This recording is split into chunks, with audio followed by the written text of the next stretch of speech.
అందరికీ నమస్కారం.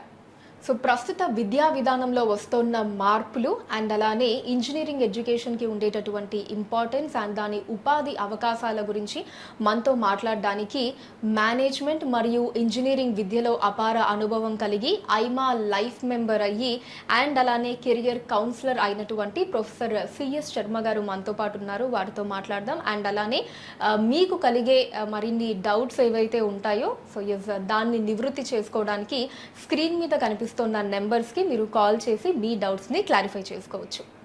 నమస్కారం ప్రొఫెసర్ సిఎస్ శర్మ గారు, ఎలా ఉన్నారు సార్? బాగున్నాను సార్. ఎడ్యుకేషన్లో మీరు ఇచ్చే అదర్ సర్వీసెస్ ఏంటి సార్? ఎడ్యుకేషన్ అంటే అదర్ సర్వీసెస్ అంటే మనం ఇచ్చేది మెయిన్ ఇప్పుడు ఇంజనీరింగ్ ఎడ్యుకేషన్ చూస్తున్నాం. మ్యాక్సిమం కొన్ని టాప్ యూనివర్సిటీస్తో మనం మాట్లాడుతూ ఉంటాం వాళ్ళతో. సో ఆ యూనివర్సిటీ అడ్మిషన్స్ కొన్ని చూస్తూ ఉంటాము. అట్లానే దీంతోపాటు మేనేజ్మెంట్ ఎడ్యుకేషన్ చూస్తాం. మేనేజ్మెంట్లో కూడా కంప్లీట్గా బిజినెస్ స్కూల్స్ చూస్తాము. పీజీడిఎం, ఎంబీఏ ఏంటి దాని అడ్వాంటేజ్ అవన్నీ నెక్స్ట్ మనం ఆల్రెడీ మనకు కొన్ని వీడియోస్ ఉన్నాయి, అందులో చూడొచ్చు పేరెంట్స్. సో అవి చూస్తాం మనం. 100% ప్లేస్మెంట్ ఓరియంటెడ్ బిజినెస్ స్కూల్సే చూస్తాం మనం. ప్లేస్మెంట్ కాలేజెస్ సజెస్ట్ చేయము. ఇంజనీరింగ్లో కూడా అంతే. ఆల్మోస్ట్ క్యాంపస్ ప్లేస్మెంట్స్ సెలక్షన్స్ బాగా ఉంటేనే మనం సజెస్ట్ చేస్తాం, లేకపోతే చేయము. ఇంకా నెక్స్ట్ ఓవర్సీస్ ఎడ్యుకేషన్. ఇప్పుడు బీటెక్ చదువుతున్నప్పుడే మన ద్వారా వెళ్ళిన స్టూడెంట్స్ ఉంటారు. సార్ నాకు ఓవర్సీస్ ఆల్రెడీ యూఎస్ వెళ్ళాలనుంది, లేకపోతే యూకే వెళ్ళాలనుంది, అక్కడ ఏం చేస్తే బాగుంటుంది, ఇవన్నీ అడుగుతూ ఉంటారు. సో ఓవర్సీస్ ఎడ్యుకేషన్ కూడా మనం చూస్తాం. అంటే దానికి కావాల్సిన టెస్ట్లు ఏం రాయాలి, ఏం రాస్తే బాగుంటుంది, జిఆర్ఈ, టోఫెల్, లేకపోతే డ్యూలింగో ఇలాంటి ఎగ్జామ్స్ ఉంటాయి.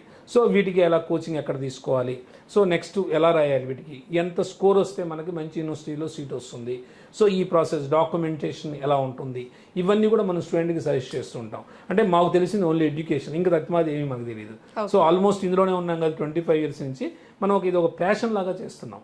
అంతేకాదు దీనిలో ఏం బెనిఫిట్ వస్తుందని కాకుండా, సో మనం ఇది ఒక ప్యాషన్ మనకి, అంటే మనకు ఒక సంతృప్తి అనేది దీనిలో ఉంది కాబట్టి దీనిలో మనం కంటిన్యూ అవుతూ ఉన్నాం. సార్ యావరేజ్ స్టూడెంట్కి అండ్ మెరిట్ స్టూడెంట్కి ఉండే ప్రధాన తేడా ఏంటి సార్ మీ దృష్టిలో? అంటే చాలామంది ఇది చాలా కన్ఫ్యూజ్ అయ్యే క్వశ్చన్ ఇది. ఎందుకంటే ప్రతి పేరెంట్ వస్తాడు, వచ్చి మనతో మాట్లాడుతూ ఉంటాడు. వాడికి ఎన్ని మార్క్స్ వచ్చినా సరే మా స్టూడెంట్ చాలా అద్భుతమైన మంచి మెరిట్ స్టూడెంట్ అండి మావాడని చెప్తాడు. అంటే వాడికి తక్కువ మార్కులు వచ్చినా సరే వాడు మెరిట్ స్టూడెంట్ అని చెప్తుంటాడు. అంటే కొంతమటుకు నిజమే. ఎందుకంటే మనం ఓన్లీ ఒక మార్క్స్నే బేస్ చేసుకొని యావరేజ్ స్టూడెంట్ అనలేము మనం. సో వాడికి అప్పుడు ఏమైందో మనకు తెలియదు కదా. వాడికి సడన్గా హెల్త్ సిక్ అవ్వచ్చు, లేకపోతే ఇంట్లో ఏదైనా అదర్ ప్రాబ్లమ్స్ రావచ్చు, లేకపోతే ఎన్విరాన్మెంట్ ఏదైనా ఇష్యూ అయ్యి ఉండొచ్చు.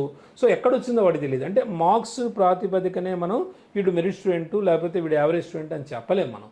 ఎందుకంటే ఇప్పుడున్న జనరేషన్లో ప్రతి వాళ్ళు మంచి స్టూడెంట్సే. కాకపోతే వాళ్ళకి ఏంటంటే ప్రాపర్ గైడెన్సు, డిసిప్లైను, డైరెక్షను ఇవి లేక, అంటే ఏం చేయాలనేది తెలియక కూడా కొంతమంది ఏదేదో చేసేస్తూ ఉంటారు. దానివల్ల కూడా వాడు ట్రాక్ తప్పేసి చివరికి కొద్దిగా ఇబ్బంది పడే అవకాశాలు కూడా ఉన్నాయి. సో ఇవన్నీ మనం చేయగలిగితే ఈవెన్ యావరేజ్ స్టూడెంట్ కూడా మంచి డైరెక్షన్ ఇస్తే, మనం మంచి గైడెన్స్ ఇస్తే, వాడు 10th క్లాసు బటాబుట్టి మార్కులు, ఇంటర్ బటాబుట్టి మార్కులు అయినా సరే వాడికి ఇదిగో ఇలా చెయ్యి, నువ్వు ఇలా చెయ్యి అని చెప్పి మనం చెప్తే వాడు రేపు సక్సెస్ అయిన స్టూడెంట్స్ నా స్టూడెంట్స్ చాలామంది ఉన్నారు. జస్ట్ బడ్డబుడ్డి మార్కులతో పాస్ అయిన వాళ్ళే నా దగ్గరకు వచ్చి గైడెన్స్ తీసుకొని వాళ్ళు జాయిన్ అయ్యి ఇప్పుడు మంచి పొజిషన్లో ఉన్నారు చెప్పాలంటే. ఎందుకు అంటే వాళ్ళకి ఆ ఇన్ టైంలో, అట్లా నేనే చెప్పకపోవచ్చు, నా ఫ్రెండ్సే ఉన్నారు కొంతమంది, వాళ్ళు ఆటోమేటిక్ జస్ట్ యావరేజ్ స్టూడెంట్సే, వాళ్ళ పేరెంట్స్ లేకపోతే వాళ్ళ మామయ్యలు ఎవరు మంచి గైడ్ చేశారు ప్రాపర్గా, సో వాళ్ళు మంచి పొజిషన్లో ఉన్నారు. సో ఎందుకంటే నా ఉద్దేశం ఏంటంటే ఆ ఇన్ టైంలో ఇచ్చే సజెషనే వాడికి చాలా వాల్యూ. సో వాడు చదివేదానికన్నా మనం ఖర్చు పెట్టేదానికన్నా టైంకి మంచి సజెషన్ ఇవ్వగలిగితే వాడికి ఇదిగో ఇలా చెయ్యి అని మనం చెప్పగలిగితే ఆటోమేటిక్గా వాడి కెరీర్లో బాగా ఫ్లోరిష్ అవుతాడు. సో అందుకని చెప్పి నా దృష్టిలో మెరిట్ యావరేజ్ అనేది ఏమి ఉండదు. యావరేజ్ స్టూడెంట్ అంటే ఏంటంటే వాడికి ల్యాక్ ఆఫ్ నాలెడ్జ్. అంటే నాలెడ్జ్ అంటే తతిమవాటిలో ఉంటాయి సబ్జెక్టు. అంటే సపోజ్ ఇప్పుడు 6th 7th ఉందనుకోండి, మ్యాథమెటిక్స్ అర్థం కాలేదనుకోండి, అదే కంటిన్యూ అయిపోతూ ఉంటాడు. 8th క్లాస్కి వెళ్ళేసరికి ఏంటంటే ఈ మ్యాథ్స్ అర్థం కాదు, అంటే బేసిక్ లేదు కదా, ఫౌండేషన్ లేదు వాడికి. Lacking the foundation only giving the problem. So ఈ ఫౌండేషన్ ఉండదు. సో 8th అలానే కంటిన్యూ 9th 10th వచ్చేస్తాడు. సో బేసిక్ ఫౌండేషన్ మ్యాథ్స్లో లేదు కాబట్టి is not able to understand further classes. అది మెయిన్ ప్రాబ్లం.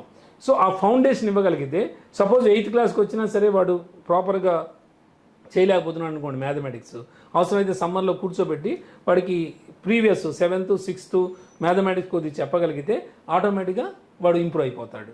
సో అంటే only foundation only giving the problem. Foundation బాగా ఉంటే 100% వాడు బాగుంటాడు. అంటే మెరిట్ అనేది యావరేజ్ అనేది ఎక్కడ ఏమీ లేదు. ఓన్లీ వాడికి ఫ్యాకల్టీ మంచిగా ఉండి ఆ టైంలో బాగా వాడిని మోటివేట్ చేస్తున్న ఫ్యాకల్టీ ఉంటే బాగా ఫ్లోరిష్ అవుతాడు. లేదు ఒక్కోసారి వాడికి ఆ ఫ్యాకల్టీ ఇష్టం లేకపోయినా సో ఆ ఫ్యాకల్టీ వీడిని తిడుతున్నా సో ఇలాంటి ఫ్యాక్టర్స్తో కూడా స్టూడెంట్ బ్యాక్ అయిపోతాడు. అలాగా వాడు యావరేజ్ అయిపోతాడు. సో అందుకని నా దృష్టిలో యావరేజ్ అని లేదు, మెరిట్ అని లేదు. సో కొద్దిగా వాడికి ఇన్ టైంలో మనం అలర్ట్ అయ్యి వాడికి సజెస్ట్ చేయగలిగితే వాళ్ళు బ్రహ్మాండంగా ఫ్లోరిష్ అవుతారు కెరీర్లో. సార్ మీరు ఈ రంగాన్ని సెలెక్ట్ చేసుకోవడానికి గల కారణాలు ఏంటి అండ్ దీనివల్ల వచ్చేటటువంటి అడిషనల్ బెనిఫిట్స్ ఏంటి సార్?